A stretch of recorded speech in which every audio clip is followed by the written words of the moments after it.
Hello, welcome back. मैं doctor विनय। आज आप लोगों के सामने एक नया टॉपिक लेकर आया हूँ जो कि बहुत सारे एग्जाम्स में इससे रिलेटेड ऑब्जेक्टिव्स पूछे जाते हैं। तो टॉपिक का नाम है हेट्रोस्पोरी एंड सीड हैबिटेट। जैसे कि हम लोग नाम से ही समझ रहे हैं कि हेट्रोस्पोरी यह दो वर्डों से मिलकर बना है। Hetero means different, spory means spore, यानी कि जहां पर डिफरेंट टाइप के यानी कि दो टाइप के जो है स्पोर्स का फॉर्मेशन हो उसे जो है हेट्रो स्पोरी कहते हैं। और सीड हैबिटेट में हम लोग पढ़ेंगे कि सीड हैबिटेट का ओरिजिन कहाँ से हुआ है और इसका जो है इसके बारे में हम लोग जो है डिटेल से आज पढ़ेंगे। तो अगर बात करें हेट्रोस्पोरी की यानी कि डिफरेंट टाइप के स्पोर्स का जो है वह बनना स्टार्ट हुआ था टेरिडोफाइट से, ऐसा माना जाता है। टेरिडोफाइट के ऐसे 9 जीनस पाए जाते हैं जिसमें जो है हेट्रोस्पोर्स का जो है वह फॉर्मेशन होता है, यानी कि दो टाइप के स्पोर बनते हैं। जैसे कि मेगा स्पोरेंजियम के अंदर जो है वह मेगा स्पोर का फॉर्मेशन होता है जो कि जो है बाद में जो है फीमेल गैमेटोफाइट में कन्वर्ट हो जाता है। सेम इसी प्रकार से जो है माइक्रो स्पोरेंजियम के अंदर जो है माइक्रो स्पोर का फॉर्मेशन होता है जो कि बाद में जो है मेल गेमेटोफाइट में जो है डेवलप होते हैं। एक चीज और इनमें डिफरेंस है कि मेगा स्पोर जो है माइक्रो स्पोर के कंपैरिजन में जो है साइज में लार्ज होंगे और नंबर्स में भी जो है मेगा स्पोर जो है वह कम रहेगा in comparison to microspore. अब वो देखेंगे हम लोग किस वजह से जो है वह स्पोर्स कम होंगे। अब पहले देख लेते हैं कि टेरिडोफाइट के किन किन जो है जीनस में जो है हेट्रोस्पोर्स पाए जाते हैं। दो टाइप के स्पोर्स पाए जाते हैं, एक छोटे उन्हें माइक्रोस्पोर कहा जाता है और एक बड़े टाइप के उन्हें मेगा स्पोर कहा जाता है। स्लेजिनेला हो गया, एजोला हो गया, मार्सिलिया हो गया, साल्विनिया हो गया, आइसोइड्स हो गया, और भी है जिनमें की जो है हेट्रोस्पोरी पाई जाती है।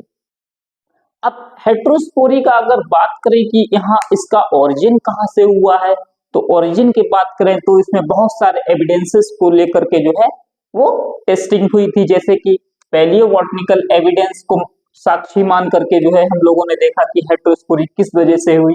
डेवलपमेंटल एविडेंसेस देखे गए थे, उनकी विकसित विकसित किस प्रकार से हो रहे हैं या एक्सपेरिमेंटल बेसिस पर जो है वह देखे गए। अब पैलियोबॉटनी में अगर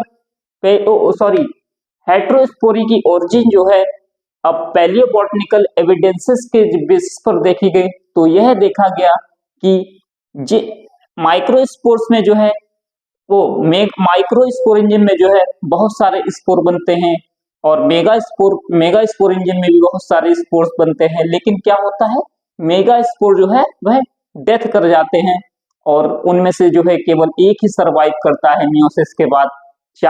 एक से चार बनते हैं और उनसे क्या होता है, मेगा स्पोर जो है वह कम नंबर में होते हैं, इस वजह से उसमें न्यूट्रिशन अच्छा मिल जाता है। जैसे कि अगर मेगा स्पोर मदर सेल से एक मेगा स्पोर मदर सेल से मियोसिस के बाद 4 मेगा स्पोर का फॉर्मेशन होगा, वहीं जो है एक माइक्रोस्पोर मदर सेल से जो है 4 माइक्रोस्पोर का फॉर्मेशन होगा। तो उसमें क्या है, माइक्रोस्पोर में जो चारों में माइक्रोस्पोर का फॉर्मेशन होगा वह जिंदा रहेंगे, जबकि जो है मेगा स्पोरेंजियम में जो मेगा स्पोर बनेंगे 4, उनमें से 3 डेथ कर जाएंगे या किल हो जाएंगे, डिस्ट्रॉय हो जाएंगे, उनमें से एक ही बचेगा।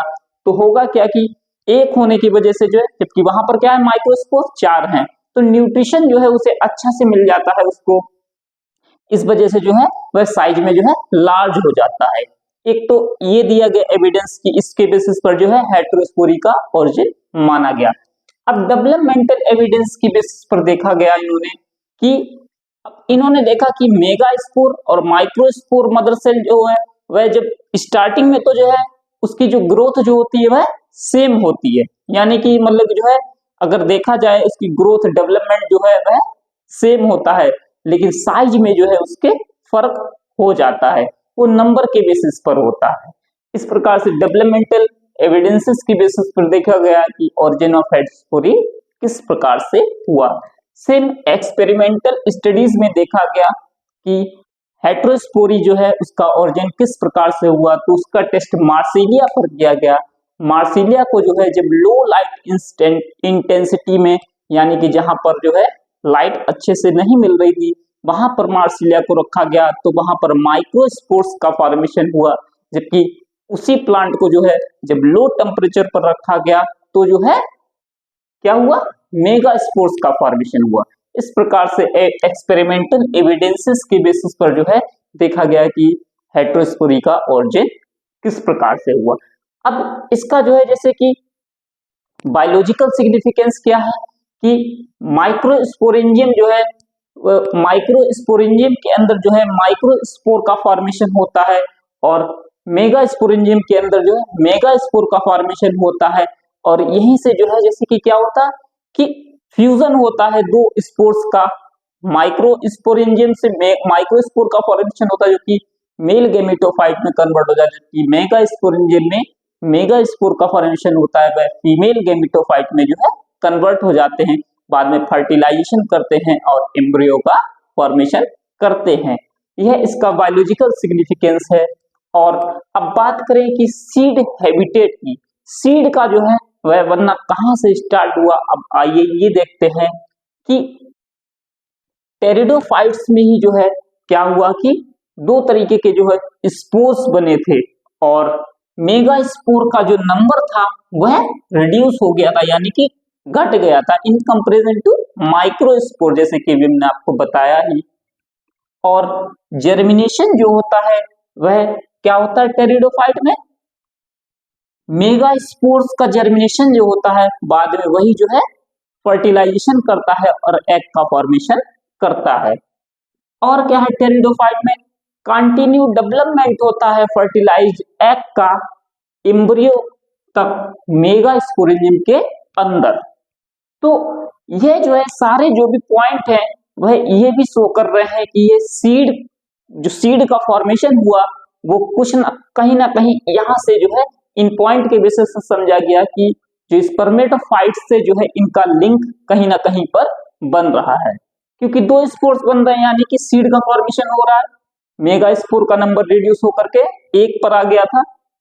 जर्मिनेशन जो होता है मेगास्पोर्स का मेगास्पोरेंजियम के अंदर और फर्टिलाइजेशन होता है उसी के थ्रू और एग का फॉर्मेशन होता है। और कंटिन्यू डेवलपमेंट होता है फर्टिलाइज्ड एग का एम्ब्रियो तक मेगास्पोरेंजियम के अंदर। अब बात करें कि स्लेजिनेला जो कि टेरिडोफाइट है, एक हेटेरोस्पोरी जिसमें पाई जाती है, और स्पर्मेटोफाइट यानी कि इसको जिम्नोस्पर्म कहें, तो इन दोनों में जो है वह कुछ होमोलॉगी स्ट्रक्चर जो है वह शो करते हैं, जैसे कि स्लेजिनेला में मेगास्पोरेंजियम कहा जाता है और वही स्पर्मेटोफाइट या जिम्नोस्पर्म में उसको न्यूसेलस कहा जाता है ओव्यूल का। अब इसमें जो है मेगास्पोरेंजियम के अंदर मेगास्पोर का फॉर्मेशन होता है, यहाँ पर भी स्पर्मेटोफाइट में भी मेगास्पोर या एम्ब्रायोसिक जिसको कहते हैं। थर्ड है फीमेल गेमेटोफाइट, इसी को जिम्नोस्पर्म या स्पर्मेटोफाइट में इंडोस्पर्म कहते हैं। स्लेजिनेला में फीमेल गेमेटोफाइट को आर्चिगोनियम कहते हैं और यहाँ पर भी जो स्पर्मेटोफाइट में आर्चिगोनियम कहते हैं, और एग का जो फॉर्मेशन होता है वो भी जो है सिमिलर प्रोसेस के द्वारा होता है। अब इतना सब कुछ होने के बाद भी जो है सीड का फॉर्मेशन स्लेजिनेला में क्यों नहीं माना जाता है, आइए कुछ कारण समझते हैं। बहुत सारे ऑब्जेक्टिव्स में इस तरीके जो है वह क्वेश्चन आते हैं। पहला क्या है कि स्लेजिनेला में जो मेगास्पोरेंजियम है वह किसी भी इंटेगुमेंट या इसी को लेयर कह सकते हैं, लेयर के द्वारा जो है वह सराउंडेड नहीं है, पहली चीज। दूसरा क्या है कि जो स्लेजिनेला में जो एम्ब्रायो का जो फॉर्मेशन होगा फर्टिलाइजेशन एग के बाद, जो फर्टिलाइज्ड एग होगा उसके बाद एम्ब्रियो जो बनेगा वह जो है क्या करेगा कि डायरेक्टली जो है स्पोरोफाइट में कन्वर्ट हो जाएगा विदाउट डोरमेंसी पीरियड में रहने पर, यानी कि कह सकते हैं कि डोरमेंसी पीरियड में नहीं जाएगा, डायरेक्टली स्पोरोफाइट में कन्वर्ट हो जाएगा। यह भी एक कारण रहा कि इसमें सीड का फॉर्मेशन नहीं हुआ। थर्ड है कि जो मेगास्पोर का जो रिटेंशन रहेगा मेगास्पोरेंजियम के अंदर, कहने का मतलब मेगास्पोरेंजियम के अंदर मेगास्पोर का रहना वह परमानेंटली नहीं होता है, वह बाद में अलग हो जाता है। यह भी एक कारण है जिसमें कि जो है सीड का फॉर्मेशन स्लेजिनेला में नहीं हुआ। तो आशा करते हैं कि आप लोगों को हेटेरोस्पोरी और सीड हैबिटेट जो है वह टॉपिक अच्छे से समझ में आया होगा। अगर समझ में आया है तो वीडियो को लाइक करें और चैनल को सब्सक्राइब करें और अपने दोस्तों के बीच में शेयर करें। जय हिंद, जय भारत। मिलते हैं किसी और वीडियो में। Thank you.